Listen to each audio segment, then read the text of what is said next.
during the hard times of having a kid, if there was a button I could press to take it all back, I definitely would have pressed it. But I'm really glad I didn't do that. Yeah. Or like I'm really glad the button doesn't exist. Yeah. Because it is the best thing ever. And you forget that like your life was also shit before kids. Like there was an emptiness to it and like a yearning.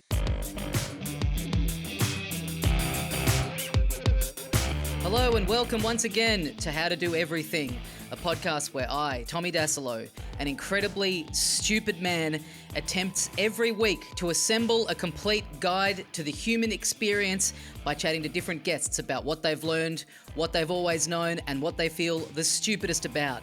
Today on the show, my guest is the wonderful Becky Lucas. We talk about how to open a cursed restaurant, how to do some wonderful impressions, and how to categorize every single person that you meet.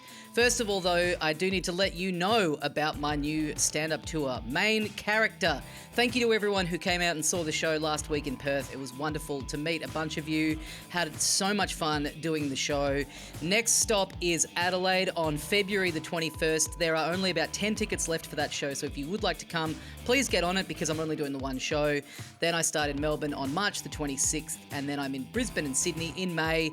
Head to tommydasilo.com for tickets. Also, this Sunday on my YouTube channel, I am premiering a documentary that I made about going over to Tokyo and putting on an exhibition of artwork in a cafe over there. It's about 15 minutes long. It's called Sketchy Memory. It's part travel documentary, part cartoon. I'm really proud with how it turned out. I'm going to be in the live chat, messaging alongside the show. So get on there and watch it with me. It's going to be on at 7:30 p.m. Sunday, February the 9th. That is Melbourne, Australian Eastern Daylight Savings Time. So yeah, please join me for that on youtube.com/Dasilo. This episode with Becky Lucas, I really had a great time catching up with Becky. You may know her from reading her book. You may know her from her many stand-up appearances on things like the Melbourne International Comedy Festival Gala and the Conan O'Brien show. Everyone loves Becky. I love Becky. I had such a good time in this chat. So let's get into it. How to Do Everything with Becky Lucas. I always feel a bit like when I'm wearing these, it's like wearing sunglasses, like I can't hear properly. Yeah, you got to have the like one cup off, and at that point it's like, I might actually just go off if that's okay. No, go for it. Yeah. Go off. Thank you. Yeah, having one on and one off when you're like a foot away from me. It's so point. And I'm not in control of the equipment. So there's like nothing that I could saw hear your through eyes these. sort of like alight with fear when I said that I needed something done. Like you do not want to go near that board. No, I don't. I mean, I know how to do this stuff, but not with that kind of desk specifically. So we're doing this in a studio in Sydney. Yeah. It was one of those weird setups where the entire office was looking in on us. Yeah. And then thank you for taking the bullet here, by the way, because that was definitely a conversation that I didn't want to have. Right. You Asked very him to pull the bravely, curtain. leapt in and said, "Can you close that curtain?" The guest holds all the power It's in true. a podcast setting. Yeah. Everyone kind of like, even if I'm not an important guest, but it's harder for you because you feel that you're asking a favor to be here. Yeah, and I like interacted with the guy over email. Yeah. Probably will have to do so again. Yeah, you could just leave here and be like, whatever, I'm never going to see this person again. Totally. It truly doesn't matter. I love the idea of him like after this like clipping this up for us, like, oh yeah, and just like listening back to us going like, how about that guy that had to come and close the curtain for us? I know, but also I think he would get a thrill from how kind of cautious we're being around him and how we're actually kind of, we don't want to hurt we don't want him to feel that he's being bossed around. No. We feel grateful to be here even. Hey, look, it's the below the line people that make the world go round. So thanks, mate. And thanks for being so open to closing that curtain. It's so much better. I feel like this would have just turned into us commentating what people were doing in the office, going about their day. There's a real there's a real end of year spirit out there, I've got to say. It really feels like people reckon? I reckon there's a Christmas party coming up like I tomorrow know. or the next day. I just felt it when I got out of the elevator. There's just It's so funny, a bit of like, madness in the air. I have a baby and I'm not sleeping and it feels like I never will again, Mm-hmm. and I will never be free again. And so I'm quite usually good at picking up on Christmas vibes or party vibes or feelings in the air, but I didn't pick up on a feeling in the air. Because in my mind, I'm like, well, everyone must be as tired as me. Yeah. Well, but I do know that feeling. It's such an exciting time of year where it's like things are afoot. I do think that is the good thing about this time of year, is that this is the point where parents and non-parents kind of line up. Yeah. Because everyone's exhausted. Yeah. Everyone's off Yeah. it. Everyone's limping. Not to say that but I do feel like that's as close as you get to having like the That's Venn true. diagram intersect. Slow moving. So, Christmas party season is the same as being tired from having a kid. Pretty Having much. a dog is the same level of work. All these kinds of things that parents love to hear when you compare. I mean, I don't even I'm not like, "Duh." I'm just like, I cannot believe the divide between having a kid and not having a kid, and I cannot believe we all have to live in the same world. It is. It's yeah. crazy. But this is the thing I've always been fascinated by, and surely you would have done this pre-having a kid, where you would be talking to a parent and you would be like, oh my God, I'm so tired today. You know, Yeah. I got really hungover, or I just feel like I never have time to do X, Y, Z. Yeah. And do you catch yourself now that you're on the other side of it being like, oh my God. I don't blame anyone. I really don't. Like, I'm not someone who thinks like, oh, you wait till you imagine if you had.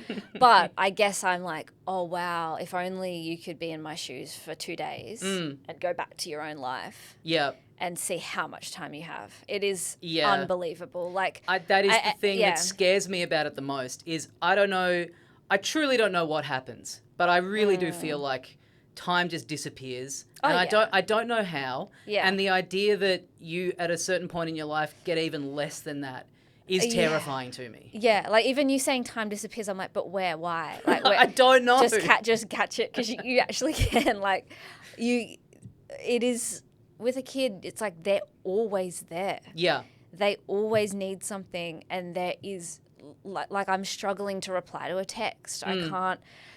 Everything is. I mean, we don't have parents in town either to help us. That's Right. kind of hard. But yeah, there is like. I don't know. I mean, it's funny, like being able to intellectually understand something, which I always thought I was quite good at, and then it's quite a good lesson in like once you're living it.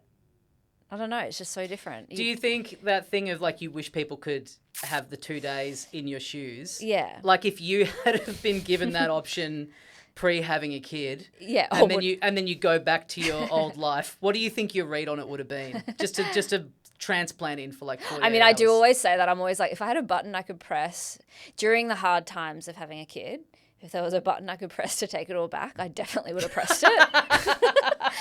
But I'm really glad I didn't do that. Yeah. Or like, I'm really glad the button doesn't exist. Yeah. Because Yeah. it is the best thing ever. And you should be, like, how many brunches do I need to go to? Like, how kind of my life before, you forget that like your life was also shit before kids. Like there was an emptiness to it, and like a yearning as well.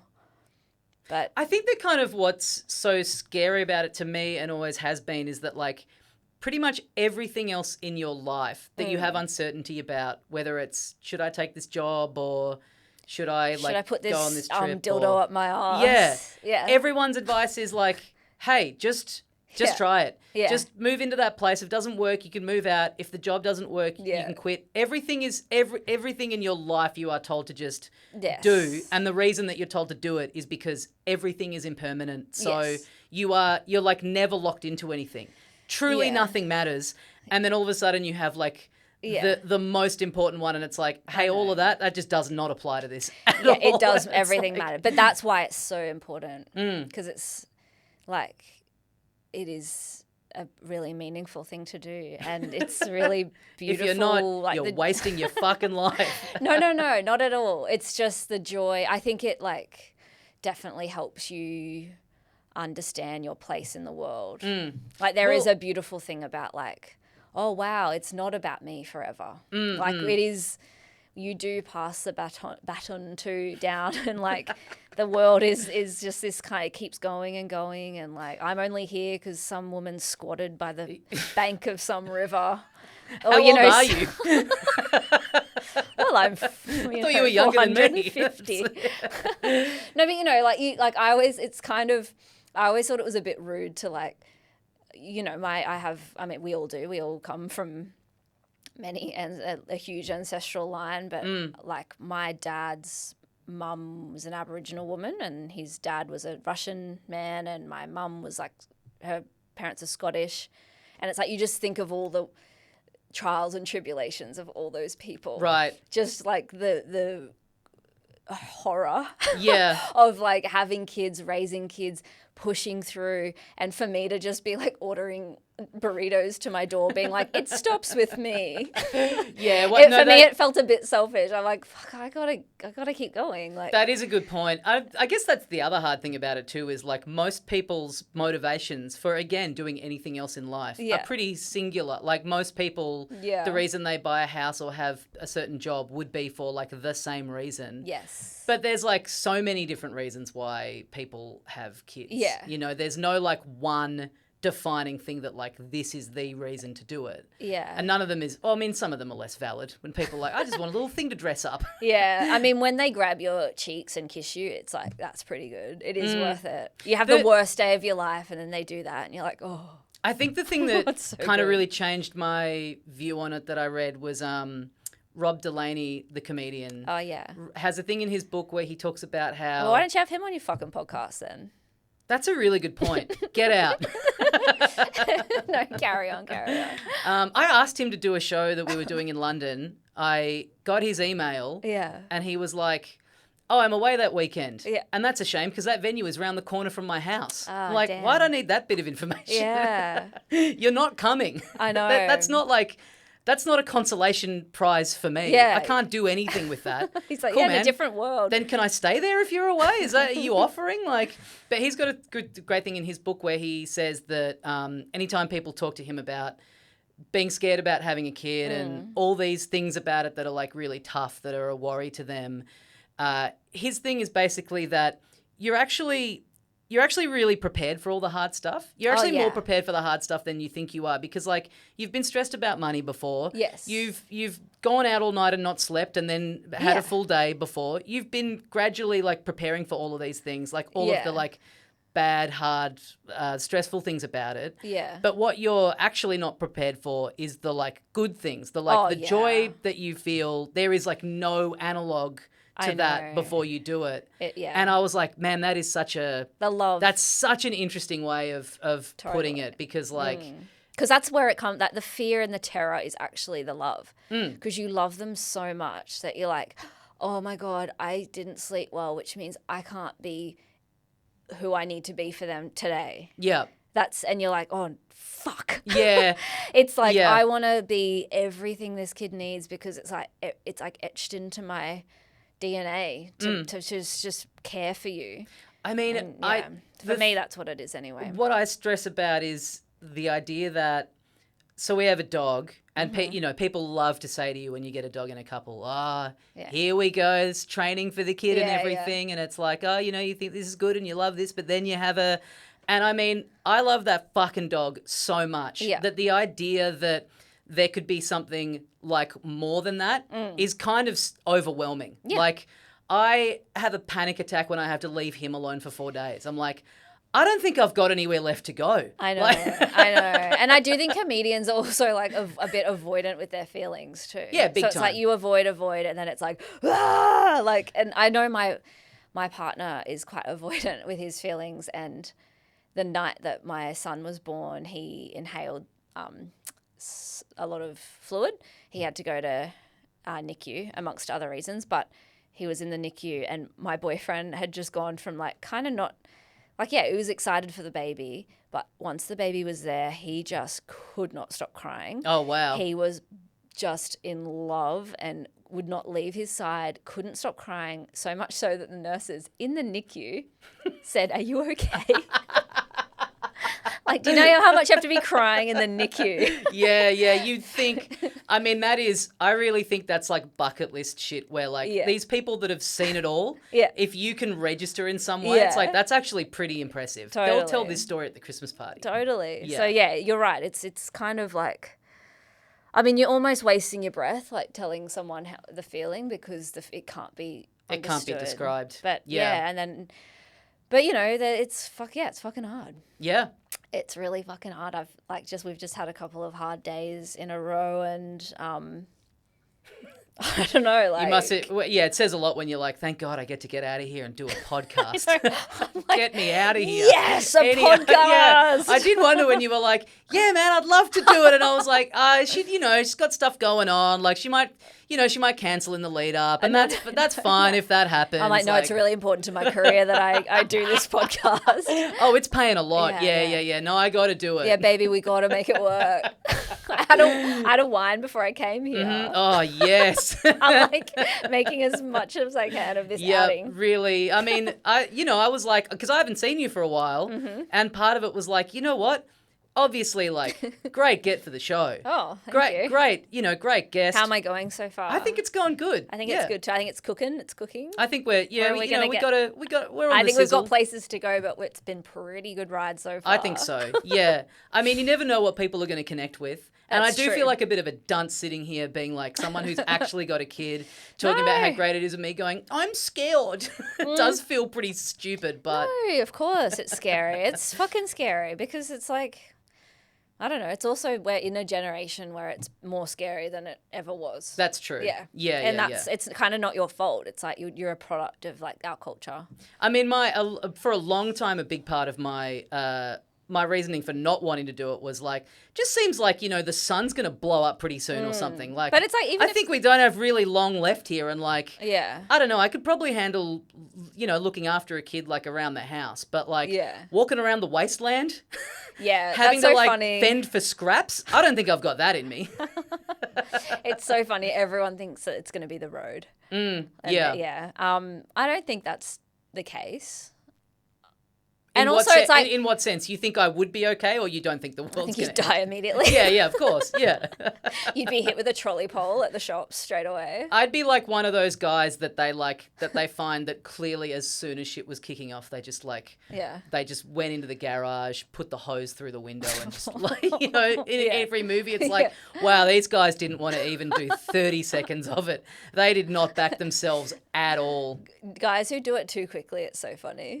It's like there's something so funny about like pissing or shitting yourself in an elevator. Oh yeah. It's like it's only been stuck for half an hour and you're like, I've got to piss. Yeah, let's pivot into this topic. The one of the like the big time that I've shit myself in public was like literally that. I was in London. I'd been there for like a day. I'd been out and I was like, oh my God, I feel so sick. And I'm sort of walking down these alleyways to like where I think led to the accommodation. Your brain makes that kind of deal with you. And I'll never forget, I was like, all right, I go around this corner and then I'm going to be able to see the accom and then I'll be all right. And I turned the corner and it was just a dead end. Oh, my God. And it was like my body just went. Your tummy went, I'm sorry, sir. We had an arrangement. I gave you as long as I could, but it's become clear that you actually don't know where you are. Oh, my God. I'm sorry. And what was it, just diarrhea? Oh, yeah. I always think it's funny to shit yourself with a log. Like you're just you're like you have to strain. Like, oh, I accidentally shit myself. I mean, that's bad planning. Like to be caught out, it's like it does speak to some kind of diarrhea, stomach issue or whatever. But just like just a run of the mill, log. Just the first one of the day, solid, like the healthiest one you've ever seen. Like, no, I just kind of. I don't know. I was just at home and I just didn't do anything about it for like 4 hours and then. So can I ask? Because I've never shit myself. Do you? So you I allow really it? Find that hard to believe. No offense. I've sharded. Where it's but would you not say that counts? I think it's like quantity. Like are you? Just sorry, I'm imagining. Have you got a big? Is it like big diaper? I'm just imagining the person who's listening to this, like, wow, what a beautiful, eye-opening chat about the beauty of motherhood, and then within like 10 seconds, with barely any provocation, we were onto this.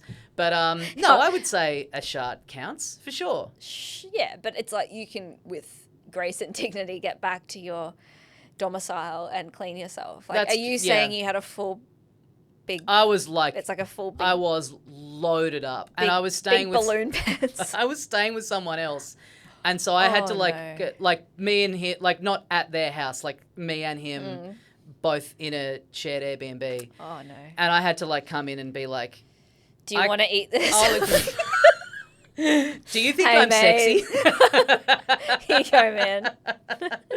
We're at Rob Delaney's house while he was away. I had to like come in and be like, I will explain later. I cannot talk to you about this now. I need you to go out for like 20 minutes. Oh, wow. I just need you to go for like a bit of a walk, and then we can chat about this when when you get back. Yeah, you can't explain it when it's still in there. Yeah. So, and take me through what happened. Did you carefully remove your jeans? Carefully remove jeans. But then because this is in London, no accommodation is ventilated at all. Water pressure's all weird, the taps. Yeah. I just felt like that was just the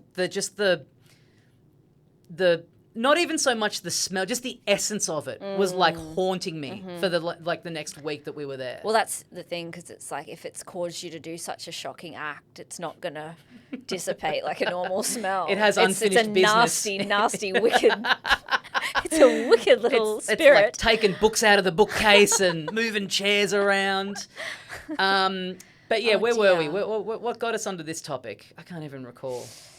Oh, yeah. So a big part of this was just like, hey, I just want to see Becky. Oh, yeah. I just want to catch up with Becky. Oh, that's nice. And if that has to happen on mic, then so be it. That's how many great friendships are. I would say our best conversations have probably happened on air. Mm-hmm. Yep. Maybe. Or maybe not. I've had a few good you know what? This is so stupid, but I could not remember if this was me to you or you to me. But I think it might have been me to you. Mm-hmm. I texted you once because I hadn't spoken to you for a while or seen you in a while. And I was like, hey, I was just thinking about you. How are you? Yeah. And you were like immediately sus on it. You were like, are you on phone hacks? What's going on? A sign of a good friendship. I was like, what a phone hack. Just text your friend and say, thinking of you. How are you? Hey, what about this? I thought about this today. Is this a funny impression? Yep. Do you want me to do an impression? Sure. Please. Please. Please. Who do you think it is? Can I have a clue? It's a company. A company. Or like it's not a person. Okay. A company. I don't know. It's Wikipedia asking for money. Oh yeah, they love it. Every day it's a new tactic.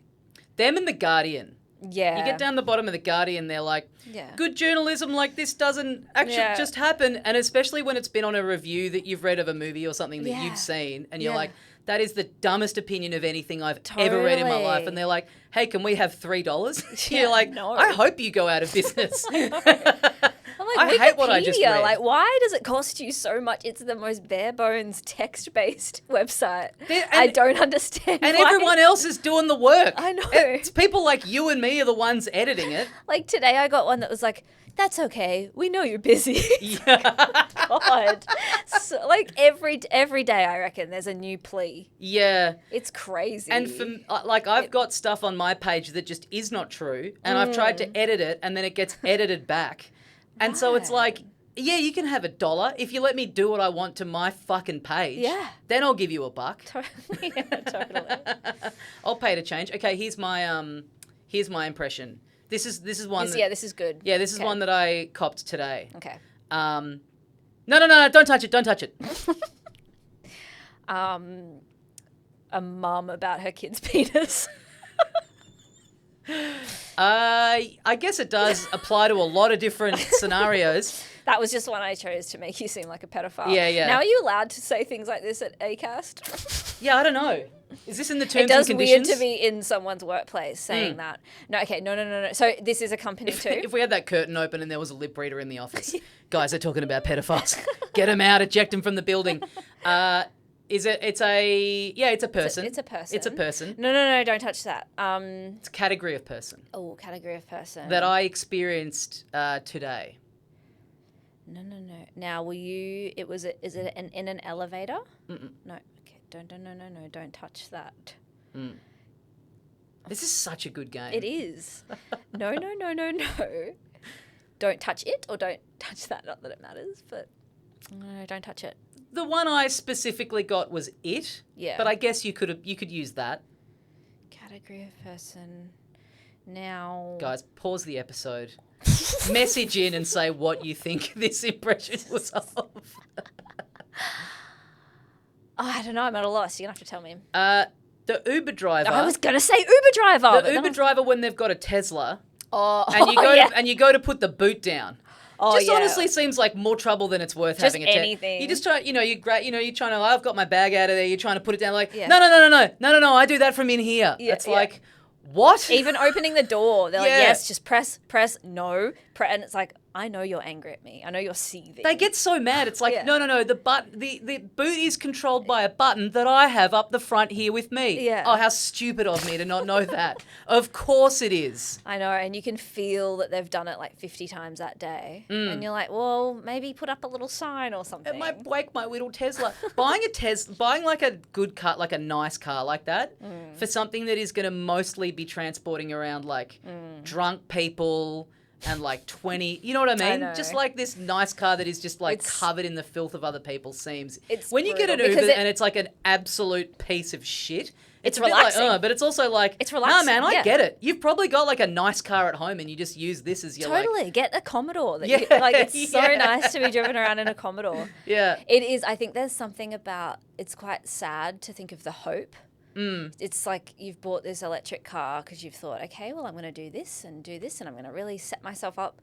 And it's like, well, no, you're going to be taken advantage of by a huge corporation. Big time. Yeah. That will its goal is to not let you become this like rich. This is not dressing for the job you want. Yeah. Like not at all. There's something very brutal about that. I also find it's the same feeling. I always get angry when I see someone that's opened a restaurant that's clearly going to fail. I feel I think it's like, I'm mad at you for eliciting this feeling in me. Yeah. Because I feel devastated for you. I have the exact same fit. We all know now how much you have to put on the line. Yes. And how like the rate of success is so low. I know. And then you go there and the menu comes out in just like one of those like little plastic slip pockets that you'd have like in your folder at school. Dude. There's like no vibe or aesthetic in there. And the it's like, logo sucks. It's like the fact that you even picked this building means you don't even know how to open a restaurant.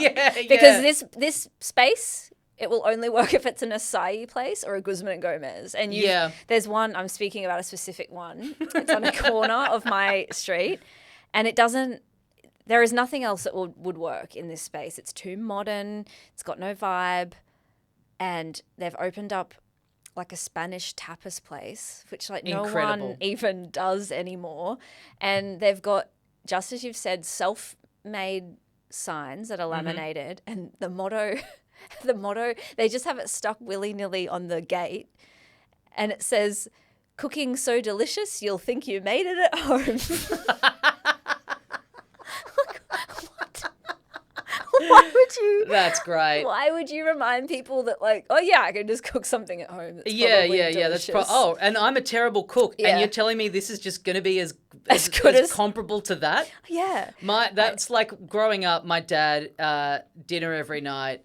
Mum, if she just made something like really basic, like whatever, she's just thrown together what she can. My mum's a great cook, but she just made a simple spag bol or whatever. Yeah. Dad every night like, if you got this at a restaurant, you'd rave about it. Yeah. And it's like, look, when you've pulled out all the stops, sure. Totally. But when it's literally just she's reheated some fish fingers, it's like you're sort of taking the piss, Dad. Yeah. It really makes all the other compliments sort of seem not genuine when you're saying that about just some Ingham that's been chucked in the microwave for 25 minutes. But I used to live my old apartment building. Downstairs there was like one of what you're talking about, the cursed building. The cursed building. The venue that I think I lived there for 3 years, and there were like maybe 5 different things that opened up in there. And then at the point I moved out, it was a wine bar, and it's in sort of an area of town where there's sort of not much in the way of bars and stuff nearby. Yeah.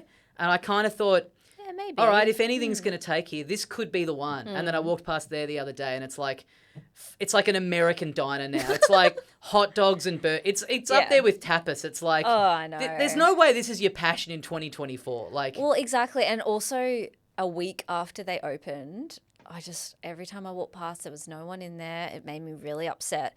And then a week after, they had a big sign saying chicken schnitzel and chips. That's great. And the chicken schnitzel, what is that? Is that still under the banner of you'll think you made this at home? I don't know. Oh, man. And you just see the owner there on his laptop. Yep. You know, Mm-hmm. I should actually eat there and see what's going on. I don't even know how to enter the building. It's like I don't even know how to get in there. But I think that's the thing is that like it is high risk, high reward because in those kinds of places, that's where you often find like the best place. I know, and But it's that's, where you that's also the find shocking the thing. worst. It is, and it's like it's the same in comedy. It's like some of the funniest people don't have the big crowds. Yep. So it's like you Thank have you. to. You're exactly who I was thinking about.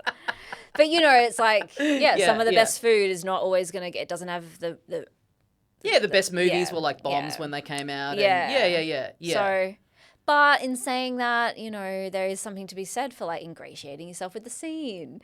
Like you've just come in, you've started a restaurant. It's like you don't know any other chefs around. You haven't worked in other restaurants. You don't have contacts. Like I have friends who've made it in the food world, and it's like it's a process. Yeah. And you kind of, if you're smart enough, you can see how to do it. Yeah. So it's like I always think, I mean, if we can sort of get this back onto comedy. please. The only way I want can this to be understand really anything. behind the curtain. My fiance's big thing. She's one of those people who's obsessed with like any business. Like if you drive past any like cafe, restaurant, if at the time that we drive past there's no one in there, she'll be like drug front. She just thinks everything's a drug front. It's like, oh, look at that. It's empty. Must be a drug front. It's like, it's 4:45 in the afternoon. It's kind of not really the time anyone would be in there getting a burger. I know. And the sadder thing, like drug front, it's like, well, at least they're doing well with the drugs. Yeah, They've got a front. It must be. Because like when the you sadder see thing is it's a guy who's thrown everything he has at this. Well, but I mean, when you see the place that's got no riz about it, like they just put nothing into the design, then you go, how did they get the loan to open? Like, what bank signed off on this when they've clearly got no idea? And those are the ones that you go, well, the answer is drug front. Just drug front. Possibly. Just using some sweet cash from other means to... Because if you went in and you were like, here's my business idea, Spanish tapas, and get this, out the front there's a sign saying, food's so good you'll think you've cooked it at home. Oh, and they've made it in Microsoft Word with clip art. You know, like I'm not joking. Yeah, that's seriously where it's at. Yeah. Oh, it's such a, it's happened to me a bunch of times. I used to live on a street where I felt so sorry for some of the businesses that I had to cross zigzag. As I went up the street, I zigzagged because I'd had conversations with them, hopeful conversations. Oh, yeah. About their burgeoning business. And then I'd gone there to support them and it was shocking. Yeah. And then I could see it wasn't working, so I couldn't revisit. Yeah, you know, I know what you mean. Like I've G'd people up. I live off like a stretch of a pretty like main street, and it's like the whole block is cursed. The entire time I've been there, it's just this constant cycle, and like some weird new little thing will open up, and I'm like, I'd love to have a new weird little takeout spot. Yeah, and I'll go in day one, and it's like, oh my God, here we go again. This is going to be another like. This will be 2 months tops. It's Walk so past, brutal. full lease sign. It's like, yep, I knew it. I called it. And it's like that's demolishing families. Like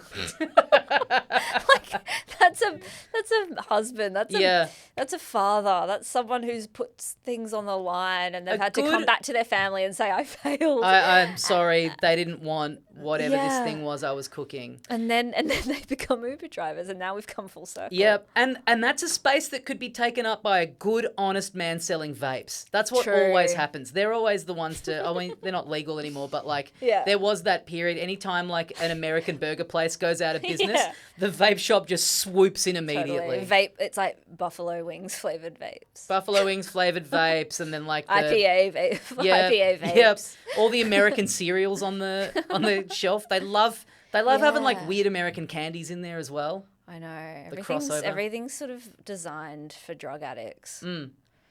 So one of your skills of expertise that you were telling me about was that and you mentioned that this was through doing stand-up, but that you're really good at like categorizing people. Yeah. Now, what do you mean like exactly by that? How has stand-up taught you that, and like what kind of boxes are you putting people into? Well, don't you think, I mean, it's a very like, I think in the world, have you reached an age where you feel like you've kind of met most versions of people? Mm. And that generally, and obviously it's always exciting when you meet someone who you think fits into a category and they're actually something else. Yep. But for the ease, I think, of your brain and for social recognition, you meet someone and you go, that's you. That's this type of person. Yeah. And I think to an extent we all, like, you know, it's like the year you're born does dictate, like, hey, I can make that reference to you. Yeah, you were about sure. 14 when this band was big, and so I could, you know, and like you would get this, or you grew up not in a city, you grew up in the suburbs, so you would understand, you know, like.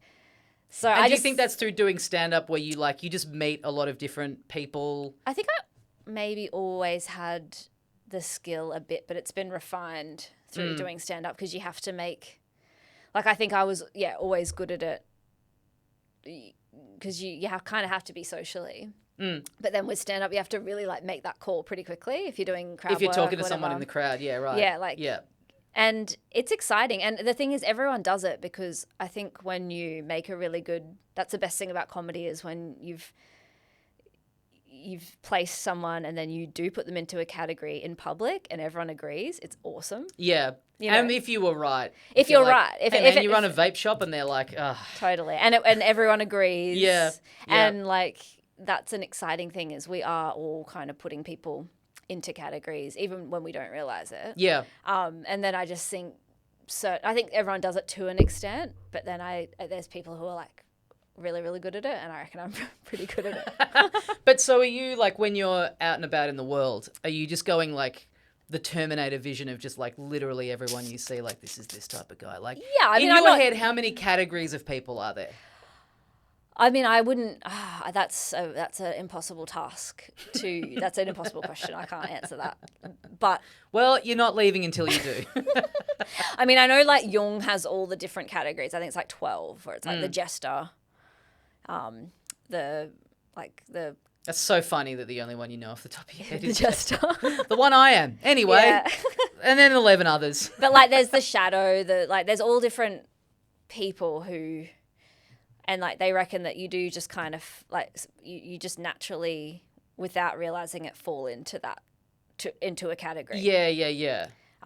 Which is kind of nice. It's like, that's, like, you read a story and it's like, oh, that person here is, I've seen that person before. Like, it's like we know how these people play against each other. And the idea that you might think like, oh, I want to change some things about myself, or kind of change who I am. You can't.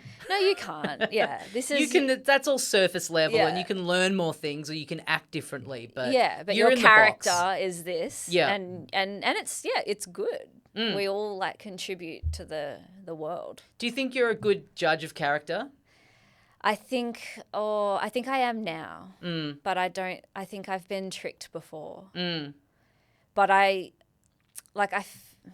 mean, it is shocking when you've like been really tricked. I saw this guy recently. I was at a wedding, and it was a pretty small wedding, and I didn't really know many people there. It was my friend's little brother.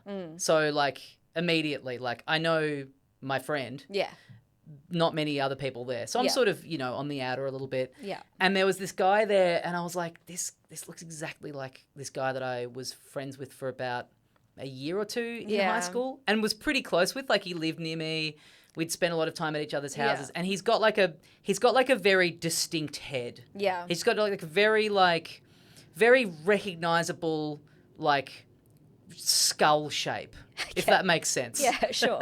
We're wading into some crazy territory, but sure. I'm not into phrenology. He's white.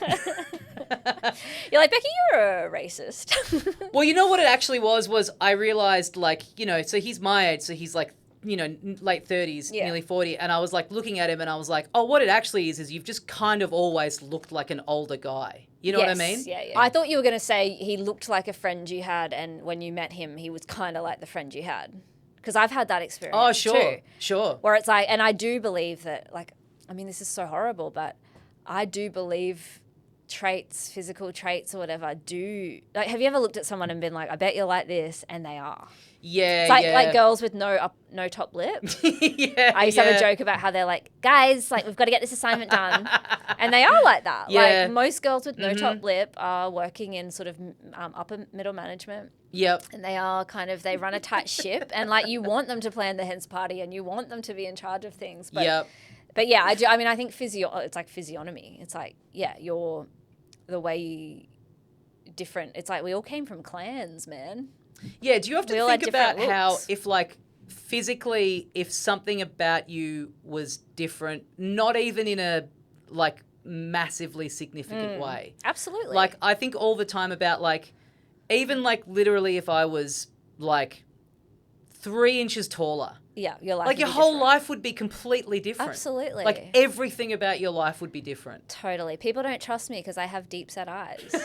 honestly, like I have a sort of rattish, rodent-like appearance, and I have a small head. People can't quite connect with me, and they think I'm shifty. So you have thought about this, is what you're trying to say. Yes. You've gone straight into like. But it does. It's like, and Yeah. like, even like, I love that Chappelle sketch where it's like, men love big tits, but so do women. Yeah, like yeah, everyone yeah. loves big tits. I've got small tits, and it's like, I know that not having big tits makes women a little more like, they don't vibe with me as well. What's your big? So But is probably because I haven't, but experienced what it's really like to be ogled with big titties, and so maybe I'm a bit less like I think sometimes I'm like, relax. Yeah, when those conversations Yeah, like I about feel- like, oh, it's like this, it's a drag, isn't it? Totally, and like yeah. I do feel a bit like half man, half woman, in that it's like I haven't received what it feels like to be a woman in that way, and so maybe I am less able to connect, and they can feel that or whatever. So if you could, if there was like a little portal that you could look through, and you can see your alternate life. Yeah. Let's do this. There's two, Okay. and for one of them you get to choose like a physical thing that's different. Okay. And then the other one is like life event. Okay. Is different, like Okay. never happened or whatever. All right. What are the two things you'd pick that you just would love to know, like what's? Never did comedy. Yeah, right. Yeah. I think I'd be pretty happy. Or maybe not. Like, I don't know. I think it'd be fascinating to have the ability. And then, if big you tits. were Big bring them titties. together. I mean, Oh my God. Yeah. Yeah. Becky with like just Big tits. big and never doing naturals, comedy. not doing comedy. I'm just there quoting Anchorman with big tits. So happy. You're out in that office right now. Oh my just doing some God. spreadsheets. And they love me. Well, I'm in here talking to, I don't know, someone else. Fucking Cam James or Yeah, something. yeah. Just- Yeah, okay.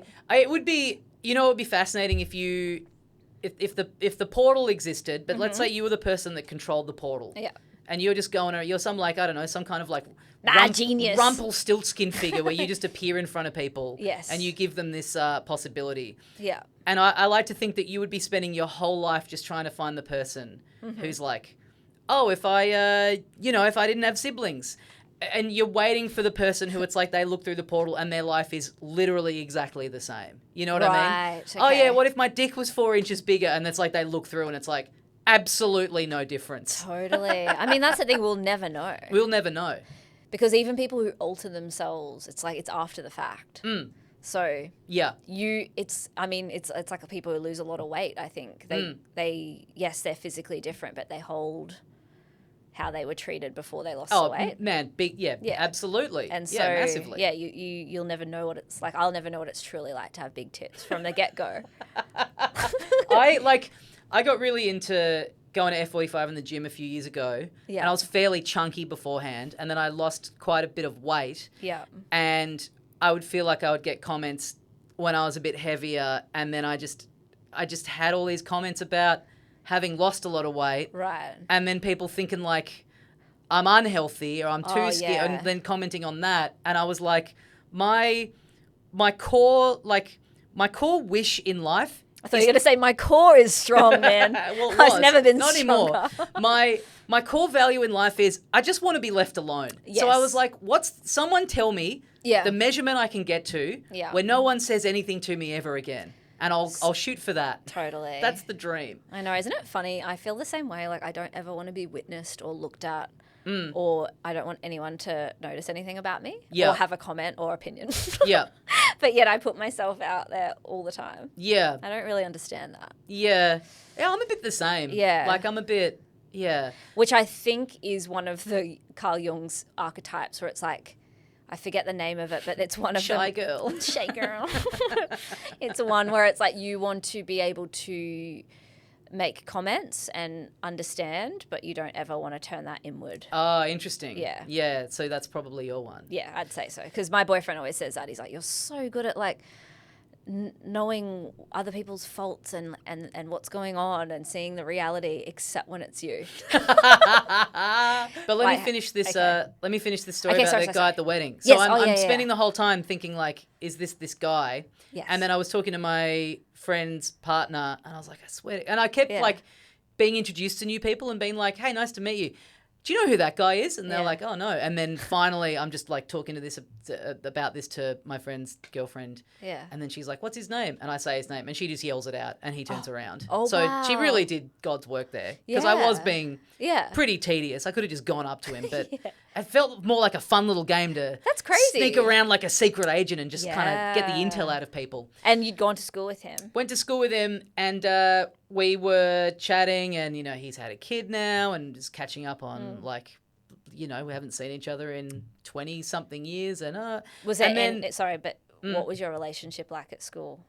we were really close for a little period there. Wow. And I used to go around to his house all the time because he lived very close. And then I remembered there was like, to go back to that judge of character thing. Yeah. There was a period where like, he was one of those kids that just all of a sudden you'd go around to his house and he'd be like, hey, I found on the internet how to make a bomb. Oh, and you'd be like, I don't really feel like hanging out here anymore. Like just really being like, there were just enough sort of things about him over time that I was like, I think I've made a bad call here. I think I don't want to be, I'm not really, you know, when you're like, especially like going through puberty and there are kids that are like, let's just fight. Let's just go set something on fire. And you're like, yeah, I want to be a little rat bag, but I don't know, man. That just seems like one of us is going to die. I don't want to do that. Totally. And so I just left the you know, it's like I was so hell bent on this all day, and then I was like, oh, that's right. I kind of he was my earliest memory of being like, yeah, I judged this guy a bit wrong, I think. Yeah, I like made he a was bad just call here. fucking around. Yeah. Maybe. Yeah, it was maybe he was just seeing where your boundaries were. Maybe he heard someone was like, you know, Tommy's really into bombs. And he was just trying to like impress you, and then I mean, that's so sad. That's one of the 12. That's one of the 12 personality types. Yeah. Kid that's into making their own bomb after they find the anarchist's cookbook on online. God, that was a classic one at my my era of school. Yeah. The butterfly effect. Let's not forget that movie. Yeah. But wait, so when you were talking to him, was there a feeling of him holding back tears? Like, man, you really hurt me. No, because he left our school in, I guess, year 9. Right. And then I left at the end of year 10. Okay. So we kind of, I mean, that's what we bonded over initially. We were like two guys that didn't really like fit in at our school. Right. So do you think if you brought up the fact that you pulled back with the friendship, he would have been like, yeah? Or do you think it was something you were both ignoring? That's a good point. And you also don't really know how someone is specifically going to remember or how good their memory is or... Yeah, because you assume only I have that information. Yeah. You were just like this crazy guy making bombs. Yeah. But it's like possibly if you'd both been taking MDMA, that could have been something that... we got into. Yeah. Yeah. That would have been a hell of an opener from me. Straight over like, hey, man, still making those bombs? Just assuming that, like, what someone was doing when they were 12 is like, I don't think you would have matured at all or done anything new in your life. No, but he's like, you know, he's had a kid. He's like... What's he doing? He's doing... he's got like he got like a job in like motion graphics that sounded pretty cool. Okay. Like kind of, yeah. Cool. So not High-end, making like, bombs, but like working on movies and stuff. creating bombs maybe with special effects. Yeah. Well That's done. cool. Yeah. He's like, that's all I wanted to do. I just wanted to create them so I could then more accurately. Yeah, I was like figuring it out. That was Yeah. obviously the starting point, and then I realized it wasn't actually about the bomb itself. Yeah. It was about what the bomb represents. Yeah, and like how I can create that as a work of fiction Yeah. for other people. And, Yeah. and it's about art, really. Yeah. But that's yeah, I don't fun. know. I feel like a lot of times I'm not a great judge of character, although I think I know deep down, and a lot of time I'm like, well. Do you think you're someone who puts up with it until it's safe? Like Yeah. everyone else has decided who they are, and then you're like, oh, yes, this feeling, like then you can jump in once it's safe. Yeah, kinda. Or like I get burnt and it's like, I knew this would happen. Yeah. Like what did I think? I should have trusted my instincts. Yes. But it is really hard to like interact with someone new and be like, no thanks. Totally. Getting a bad read on you. Right. And that's the thing. It's like you trusted your instincts and this guy was actually perfectly nice. Yeah. And normal. Yeah. It is just how we live in the world. Like we have to just be around each other and we can cause so much strife as human beings. Yeah. Like you really like You could just have that ability. I always think that I'm like I could abandon my family and ruin my son's life. Like I could just fuck my family's life up. It is so actually badly. Like the damage we do to each other interpersonally is so intense. It's really quite easy to do. Yeah, but yet we rely on each other to have nice things and to like live a nice life and Yeah, you're right. It is crazy that the number of things that don't like nothing in life really in a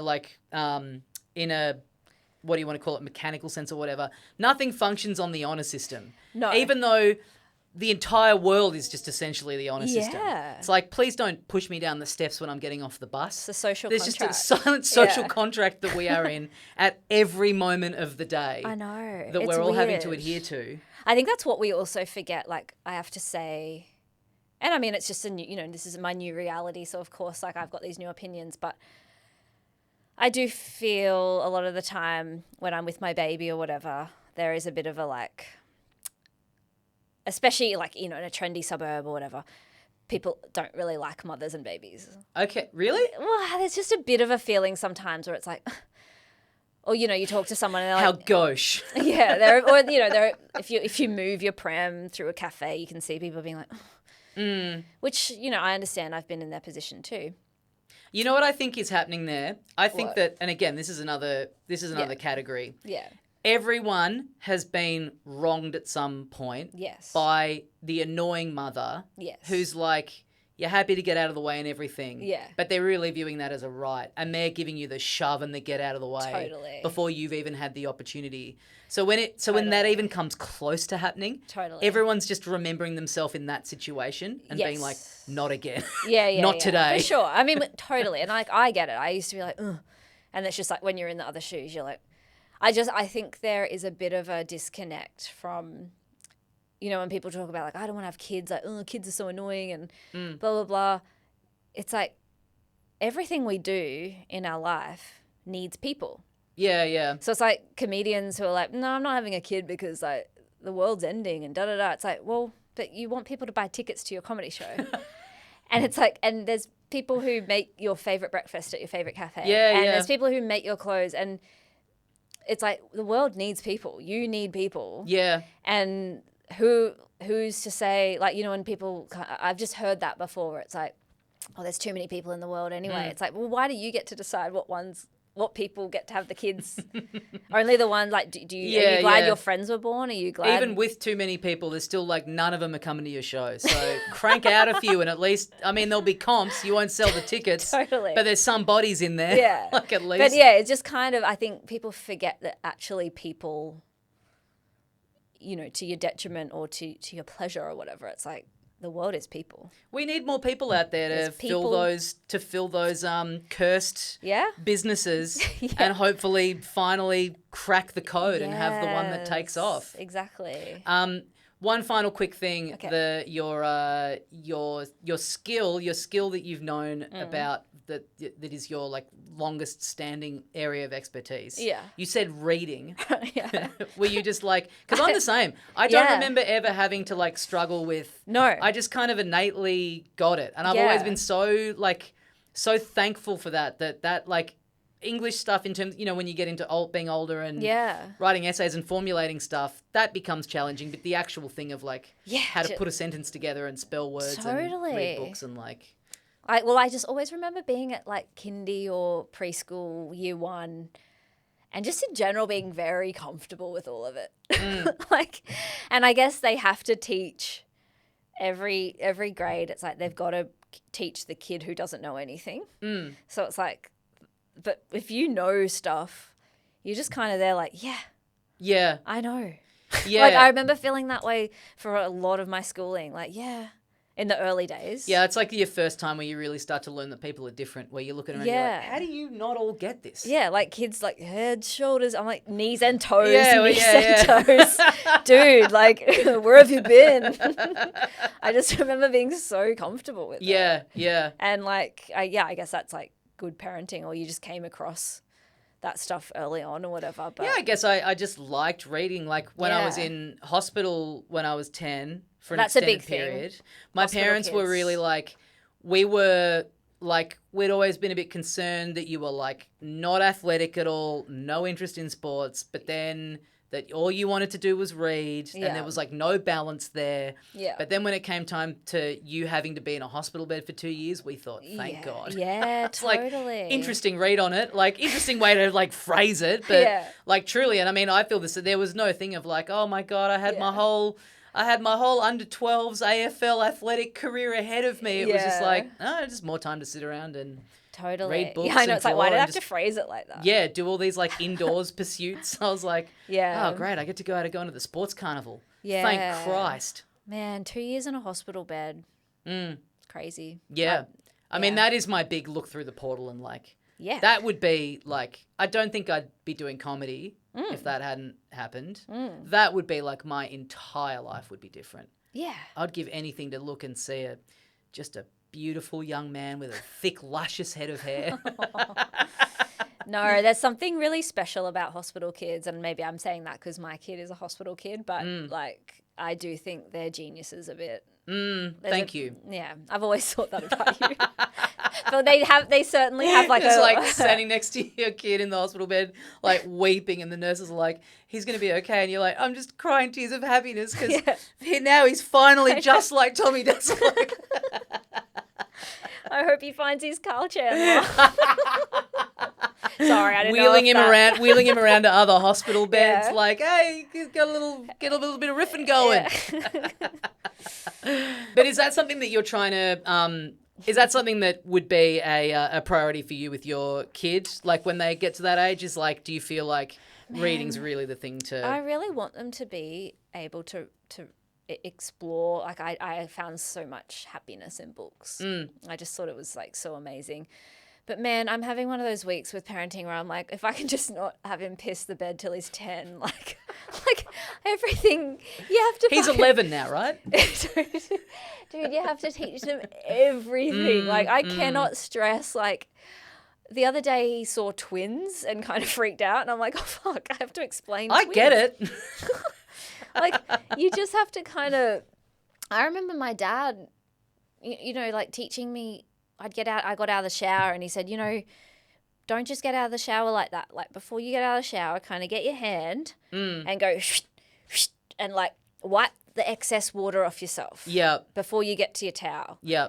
Which is. Wait, what? Well, like. Yeah. And it's like, that is a helpful thing that could absolutely be missed by someone else. Yeah. Totally, like I see people just get out of the shower and go straight for their towel and there's fucking water everywhere. Yeah. But it's like little things like that. You have to teach them everything. So it's like we're trying to teach him how to sleep. You would think that they'd just know everything that is just ingrained in your head that is just like, this is such a 4 a.m. smoking bongs comment, but I often think about how it really is bizarre that like there's a point in your life that you can't walk. Yeah. It's something that you learnt how to do. Yeah. And that now just happens automatically. Yeah. Without you thinking about it at all. I know. And then you walk on your way to fail an exam. Like, you know, like the Yeah, walking thing is so natural. Or you're acting in something where all you have to do is walk from A to B. Yeah. And you're like, this has never felt less natural to me in my Yeah. life. How do I look when I do this again? You're like doing this weird, like thrusting your chest out. It's weird. Yeah. Yeah, just your whole...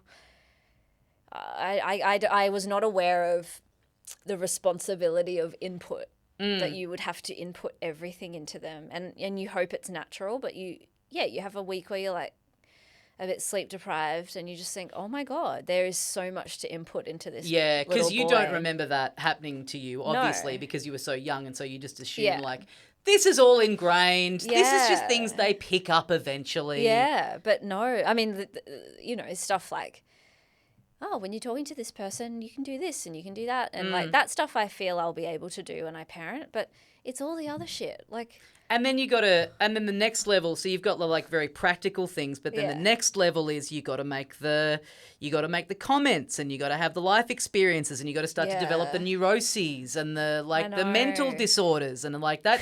Those don't just happen in a vacuum. No. They're influenced, so you got to start bringing that kind of stuff in. I know. Yeah, it's a lot. It's a lot. And people do judge you based on your kid. A little bit is a reflection. Of what you've been able to kind of. When some people do just seem like they get a bad one. Yeah. Don't you think? Yeah. I mean, it is. You see someone absolutely. kicking off in a supermarket. Yeah. And you're right. Like, and again, this is another category that you can fit people into. I feel like I'm pretty good at, if you see the kid and that's kicking off in public. Yeah. Always generally the supermarket. Yeah. And you get a look at the parent, and I feel like I'm pretty good at either going, oh, just having a bad day. Yeah. This kid's just like, this is a rotten kid that's just going through a phase that's given them a bit of hell. Yeah. They're doing their best. Or you see the parent and you're like, no fucking wonder. Totally. You know what I mean? There's like, Yeah. It's especially when it's just like a dad there too. It's like, yep, this guy, this just says it all. But even that, I'm sorry, I'm so annoying now. I've had a kid, but like, tantrums aren't something kids do because they're bad. They're literally feeling a feeling for the first time. Yeah, and they don't know how. Think about sure. the first time you've been like, I want it.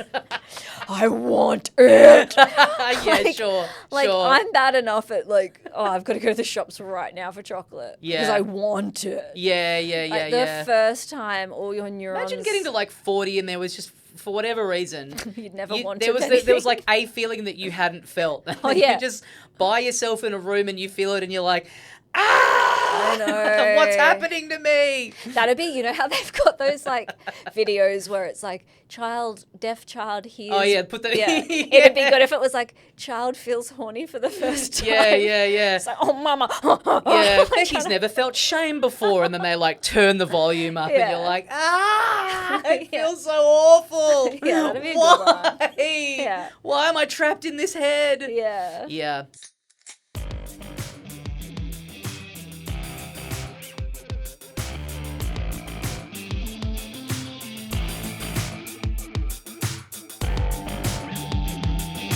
And there you go, Becky Lucas. Great chat. Had such a good time hanging out with Becky for the hour there. Go and see her on tour this year.